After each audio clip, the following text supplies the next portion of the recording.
विपक्ष को छोड़िए, असदुद्दीन ओवैसी हैं, ओवैसी साहब को क्यों नहीं बनाते आप ओवैसी साहब सांप्रदायिक दंगे भड़काने की बात करते हैं। नहीं, ऐसा उनके ऊपर कोई 400 फ्रेम नहीं हुआ, आज तक कोई FIR तो नहीं हुई उनके ऊपर। कोई दिखा दीजिए FIR है कि आप हमें एक भी FIR दिखा दीजिए असदुद्दीन ओवैसी के ऊपर हुई हो। बता रहे हैं असदुद्दीन ओवैसी बढ़िया अल्टरनेट है, आप उनको बना सकते हैं प्रधानमंत्री, वो देश को चला सकते हैं बढ़िया बेहतरीन तरीके से। 2 बार पिछले चुनाव में मोदी जी जीते हैं, तब वो 0% वोट भी नहीं लेके आ पाए हैं और आप उन्हें प्रधानमंत्री की छवि में देख रहे हैं। बताइए मैडम, आपने क्वेश्चन किया था कि मोदी जी नहीं तो और कौन, तो हमने बता दिया कि असदुद्दीन ओवैसी हैं, उनके अलावा वो एक ऑप्शन है हमारे पास देश में। देश के लिए एक एक्सपीरियंस बंदा चाहिए चलाने के लिए, ऐसे नौ सीखे। तो मनमोहन सिंह जी एक्सपीरियंस बंदे थे क्या जब उनको PM बनाया गया था? उन्होंने देश के पहले PM थे क्या? वो भी तो PM बने थे, 10 साल उन्होंने राज किया। बैकअप बहुत सॉलिड था। तो असदुद्दीन ओवैसी के ऊपर क्या प्रॉब्लम है? उनके साथ क्या प्रॉब्लम है बताइए? उनके अंदर क्या बैकअप नहीं है? मदरसे में बैठने वाला, मदरसे में बैठने का क्या देश चला सकता है? मदरसे में बैठने वाला क्या MP नहीं बन सकता या PM नहीं बन सकता या क्या इस देश को नहीं चला सकता? ये कहाँ लिखा है? प्रधानमंत्री की छवि के लिए सांप्रदायिक व्यक्ति चाहिए या फिर जो तो फिर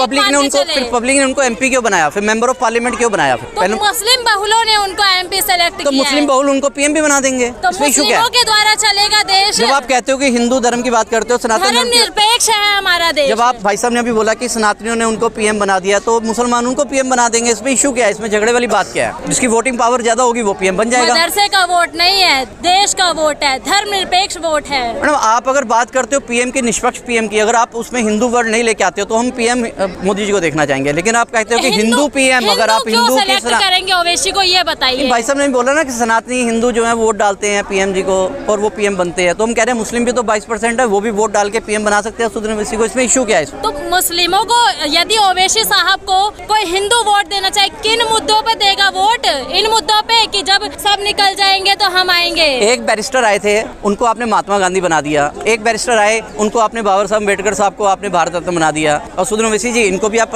PM बना दीजिए। बात करूं, बैरिस्टर ये भी है, लंदन से इन्होंने भी लॉ की हुई है। फायदा क्या होगा? फायदा देश को अच्छे से चलाएंगे, इनको नॉलेज है, लॉ की नॉलेज है, देश को चलाने की नॉलेज है, MP है। लॉ का व्यक्ति देश चला सकता है। तो मोदी, अगर गांधी जी लॉ के बैरिस्टर थे तो वो अगर राष्ट्रपिता महात्मा गांधी बन सकते हैं, अम्बेडकर साहब अगर लॉ के बैरिस्टर थे, लॉ करके आए थे लंदन से, वो अगर राष्ट्रपिता बन सकते हैं, तो असदुद्दीन ओवैसी प्रधानमंत्री क्यों नहीं बन सकते? महात्मा गांधी और ओवैसी का कोई कंपैरिजन है क्या? कोई कंपैरिजन नहीं है, वो अब इस दुनिया में नहीं है, ये दुनिया में है। महात्मा गांधी महात्मा थे, ओवैसी जी एक महात्मा क्या वो संत थे क्या? वो कौन सा पीठ चलाते थे? वो देश को आजादी हरिद्वार पे तपस्या करते थे क्या? देश को आजादी दिलाई उन्होंने, महात्मा गांधी जी ने।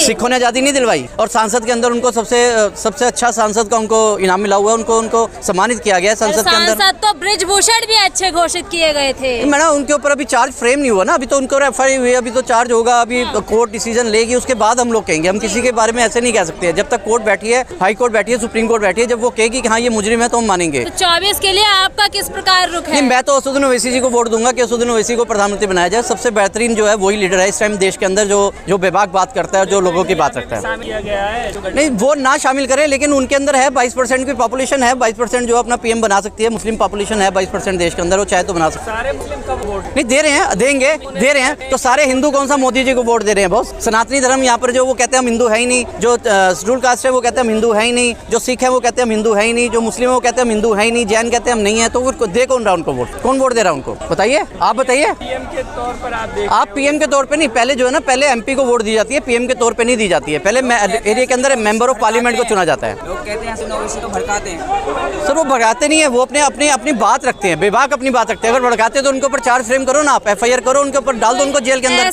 ऐसे वक्तव्यों का क्या मतलब है कि जब मोदी चले जाएंगे, योगी चले जाएंगे, तब क्या होगा? ये तो सीधा सनातनियों को टारगेट कर रहे हैं ना। नहीं, हम सनातनियों को किसी को टारगेट नहीं कर रहे हैं, हम किसी कौम को टारगेट नहीं कर रहे हैं। हम एक बात कर रहे हैं, अगर आप बात कर रहे हैं कि मोदी जी, आपने पूछा ना उनका अल्टरनेट, उनका और कौन सा अल्टरनेट मांगा है, तो हम प्रधानमंत्री मोदी ने अपने आप को 2024 में प्रधानमंत्री घोषित कर लिए, क्या कहेंगे इस पर? नहीं, वो तो ऑलरेडी प्रधानमंत्री हैं, प्रधानमंत्री घोषित करे ना करे क्या फर्क पड़ता है? लेकिन ये तो कॉन्स्टिट्यूशन राइट है, लोगों का जो कॉन्स्टिट्यूशन राइट है, जो वोटिंग की एक पावर है, जो भीमराव अम्बेडकर साहब ने दी थी, वो उसके बाद तय होता है कि कौन PM बनता है, कौन नहीं बनता है। प्रधानमंत्री प्रधानमंत्री मोदी कह रहे हैं कि कुरकम छिपाने के लिए विपक्ष इंडिया नाम यूज कर रही है। नहीं, इंडिया नाम यूज़ करना कोई से नाम बदल कोई इशू नहीं है। कोई भी नाम रख सकता है, ये देश हमारा स्वतंत्र है, कोई भी किसी नाम को भी रख सकता है। कोई उन्होंने जो उसको डिटेल में बताया INDI है, उसका अलग मतलब बनता है। क्या इंडिया आपको घोषित करना, पहले से भविष्यवाणी करना ठीक है? जब नहीं, देखिए अब मैं अगर घोषित कर दूं कि असदुद्दीन ओवैसी साहब जो हैं वो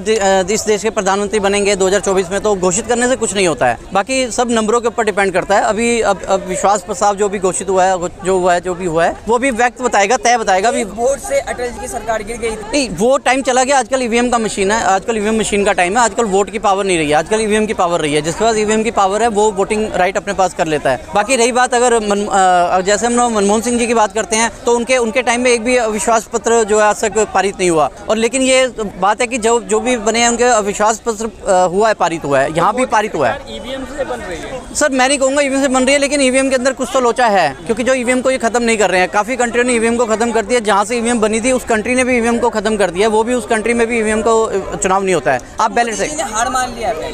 नहीं, हार नहीं बोलेंगे, लेकिन हाँ, अब ये स्वतंत्र है, हमारा भारत है, यहाँ पे स्वतंत्रता है सबको अपनी अपनी अभिलाषा प्रकट करने की, अपनी सोच रखने की। अगर वो प्रधानमंत्री बनना चाहते हैं तो अभी भी समय है। कुछ ऐसी नीतियाँ लाएं जो लोगों के काम की हों, जो लोगों के काम आए। क्योंकि अभी तक जो नीतियाँ आई थी वो नोटबंदी या फिर जो भी था GST, ये जो भी नीतियाँ थी आम आदमी के काम की नहीं थी। प्रधानमंत्री मोदी जी ने देश की इकोनॉमी ट्रिलियंस में कर दी है।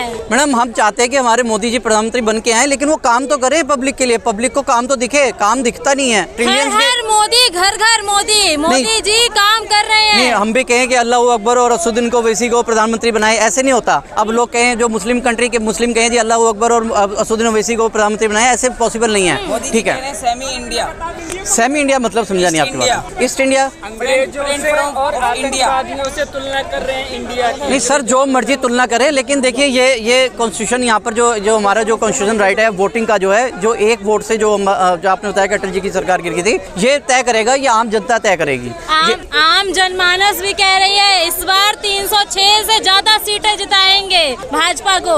नहीं, देखिए, मैं तो शायद मोदी जी को वोट नहीं दूंगा। बाकी यहाँ जो इतने लोग खड़े हैं, इतने में से आप सर्वे करिए, सभी लोग मोदी जी को वोट नहीं देते हैं। अच्छा, इंडिया के प्रति आपके क्या विचार है? इंडिया हमारा देश है, हम लोग अलायंस जो बनी है। नहीं, अलायंस जो बनी है वो देखिए, एक जब तक आपका एक प्रतिशोध नहीं होगा, जो आपको चैलेंज नहीं करेगा, तब तक आप काम नहीं कर सकते हैं। ये काम करने के लिए मोदी जी को और हमारी देश के जो प्रधानमंत्री है उनको एक ज्ञापन दिया गया एक तरह से कि आप अभी भी काम करिए, अभी भी आप समय है, अभी भी आप कुछ ऐसी नीतियाँ लाइए जो आम आदमी के काम की हों। कह रहे हैं कि एनडीए के सामने इंडिया पैर की धूल बराबर भी नहीं है। मैडम, मैं ये ऐसा कुछ नहीं बोलूंगा पैर की धूल के बराबर है, वो जो उनका काम है वो बोलना। लेकिन मैं फिर इतना ही कहूंगा कि देश के लिए काम कीजिए। निचले स्तर के जो आदमी, जो निचले स्तर का जो आदमी है, किसान है, जो देश का जो देश के अंदर जो लगा हुआ है, जो इस देश को बनाने में, उनके लिए काम कीजिए। किसानों की आय दुगनी कर चुके हैं मोदी जी। नहीं, किसानों की आय दुगनी नहीं हुई है। अभी भी किसान आंदोलन हुआ था, अभी भी यहाँ पर काफी किसान आए थे। जो यहाँ पर पहलवानों का आंदोलन होता है, किसान आंदोलन वहाँ पर सबसे आगे था। किसानों ने सबसे ज्यादा उनको किया था। किसान अभी सेटिस्फाइड नहीं है, अभी सेटिस्फाइड नहीं है। खालिस्तानी का दर्जा दे दिया गया था उस वक्त। वो खालिस्तानी कहें, आप फिलिस्तानी कहें, कुछ भी कहें, उसके कहने से कुछ नहीं होता है। लेकिन मोदी जी ने अच्छे शासक रहे हैं। लेकिन मैं उनसे यही कहना चाहूंगा कि अगर आपको तीसरी बार अगर आपको PM बनना है तो आप अच्छे काम कीजिए, निचले स्तर पे काम कीजिए, आम आदमी के लिए काम कीजिए, ना कि अडानी अंबानी के लिए काम कीजिए।